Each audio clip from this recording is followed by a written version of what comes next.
اور اس میں گورنر صاحب کا یہ کہا کہ گورنر صاحب کی ہدایت پہ صفائی اور اس کے حوالے سے ہم جو ہے اجتماعی قربان گاہ مختلف مقامات پر لگائے جا رہے ہیں، اور وہ لوگوں سے یہ کہا انہوں نے کہ آپ جو ہے وہیں پر قربانی کریں اور جو ہے دیگر جگہوں پہ کرنے کی اجازت نہیں ہے، اور یہ اس کو لاؤڈ اسپیکر کے ذریعے موبائل اس پہ جو ہے انہوں نے مطلب بات بھی کی ہے، لوگوں سے اناؤنسمنٹ بھی کی ہے، اور جگہ جگہ قصائی وغیرہ جو کام کرتے ہیں پرائیویٹلی وہاں ان کی شاپس پہ گئے اور ان سے یہ کہا کہ جو ہے یہاں پہ قربانی نہیں ہوگی، آپ جہاں ہم نے قربانی گاہ بنائی ہے وہاں پہ۔ اس پر ہمارے سابق ایم پی محترم جو ہے یونس بارائی صاحب نے اعلیٰ اقتدار کے لوگوں سے جو ہے رابطہ کیا، پولیس اور دیگر لوگوں رینجرز سے، اور فوری کارروائی کا مطالبہ کیا کہ اس طرح سے ہراسمنٹ پھیلا کے اس شہر میں اور خاص طور پہ اس یو سی میں پچھلے سال ایک تلخ واقعہ ہو چکا ہے کہ مسلح تصادم کے نتیجے میں ایک شخص جو ہے مارا گیا تھا، تو اس طرح کے حالات نہ پیدا ہو جائیں دوبارہ، اس لیے ہم نے ایجنسی سے مطلب رینجر سے اور جو ہے پولیس سے رابطہ کیا، انہوں نے وہ بھی فوری طور پہ جو انہوں نے جو ہے گشت کیا ہے اور انہوں نے یہ اطمینان دلایا کہ کوئی ایسی چیز نہیں ہو سکے گی، لوگ جو ہے والنٹریلی اگر اپنا کام کریں گے تو ہم ہیں، اور ہم میں کوئی کمپلین ہو تو کیجیے۔ تو اس وقت گلشن زون جو ہے ہمارا ہے، یہ اس میں تو اس وقت تک کبھی کوئی ایسی ہمیں اطلاع نہیں ہوئی ہے، لیکن حفاظت کی طور پہ جو ہے ہم نے یہ کیا ہے کہ اپنے ساتھیوں کو بتایا فوری طور پہ اگر کوئی ایسی چیز ہوگی تو ہم آگے جو ہے اپنی بات کو بڑھائیں گے۔ تو وہ ختم کر دی پھر انہوں نے؟ نہیں، جو لوکل گورنمنٹ کے تحت بنایا تھا وہاں پہ انہوں نے ختم تو نہیں کیا، لیکن عوام کا ریسپانس بالکل نہیں ہے، لوگوں نے بائیکاٹ کیا، حالانکہ وہ اس حد تک بھی تیار ہے کہ صرف کھالے انہیں دے دی جائے اور وہ فری پہ دینے تیار ہے، لیکن لوگ پھر بھی وہاں پہ نہیں آئے، لوگوں نے اپنی جگہ پہ جہاں پہ وہ اپنے آپ کو سیف سمجھتے ہیں وہاں پہ انہوں نے قربانی کی ہے۔ یہ صورتحال ہے اب تک کی، لوگوں میں سوچ پیدا ہو گیا ہے۔ جی، اور کئی جگہ ایسا ہوا ہے کہ لوگوں نے جو ہے ڈٹ کر بات بھی کی ہے، اور اپارٹمنٹ میں جہاں یہ بالکل کیپچر کر لیتے ہیں وہاں پہ بھی یہ ہوا ہے کہ ہماری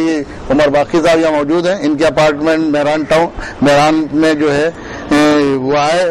ایک صاحب کی کھال لینے، تو انہوں نے کہا کہ یہ کھال جو ہے خدمت کو جائے گی ہمارے جانور کی اور ہم کسی اور کو نہیں دیں گے، تو اس پہ عمر باقی اس دوران پہنچ گئے، انہوں نے کہا بھائی جب انہوں نے کہہ دیا تو آپ چلیں، تو یہ تھوڑی سی بات ہوئی ہے، اس کے بعد جو ہے وہ کھال بھی ہمارے جانور کو مار دیتے ہیں۔ جی تو بسم اللہ الرحمن الرحیم،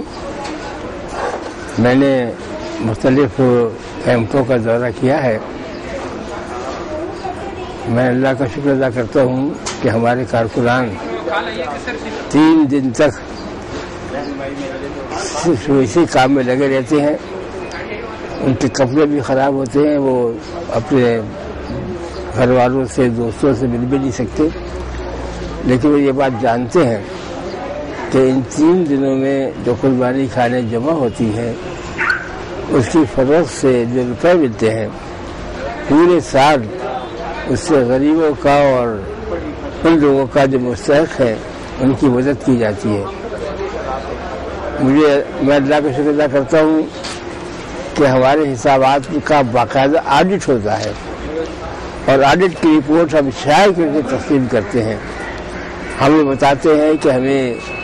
چند قربانی کی فروخت سے کتنے روپے ملے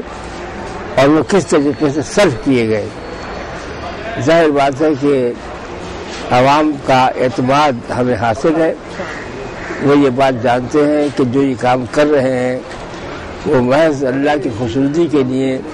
اور خلق خدا کی بہبود کے لیے کر رہے ہیں۔ میں کارکنان کے حق میں دعا کرتا ہوں کہ وہ اتنی بڑی قربانی دے کر اپنی اس عید کے موقع پر بھی اپنے دوستوں سے عزیزوں سے ملنے کے بجائے اس کام میں لگے رہتے ہیں، اور ان کے چند دنوں کا یہ کام پورے سال مستحقین کی مدد کرنے کے لیے کام آتا ہے۔ اللہ تعالیٰ ان کو اجر عظیم عطا کرے اور اللہ تعالیٰ ان کی ان کوششوں کو قبول فرما دے، آمین۔ بہت شکریہ۔